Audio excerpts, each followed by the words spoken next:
Welcome to Microsoft. In this short tutorial, I will show you how to easily create a drop-down list in Excel. In this technique, you can create a drop-down list with any data you need. First, we will have a look at how to create a longer drop-down list with more options. If you want to make a drop-down menu with more options, it might be a good idea to create the list in a different sheet. First, we will create a short drop-down menu made of only two options. We'll have a look at the first question, where, in the part your answer, there will be just yes or no. Click on the Menu Data tab, go to Data Tools and find Data Validation. Select the List option and type into the box two words, yes and no separated with a comma, and then click on OK. Our job is done. The simple short drop-down list has been created successfully. Now, we will create a longer drop-down list with more options.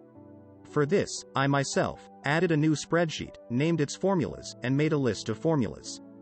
Now, we will click back on our main sheet and create our first drop-down list. Click into the cell in which you want to create the drop-down menu.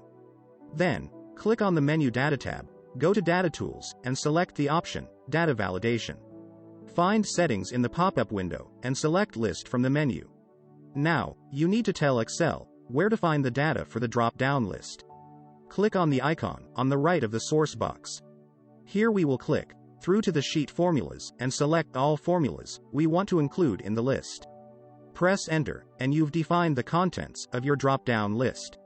Click on OK, and you're done. The column now contains a drop-down list from which you can choose your favorite formulas. If you found this video helpful, please like us and subscribe to receive more videos from Microsoft. Thanks for watching. See you soon in the next video.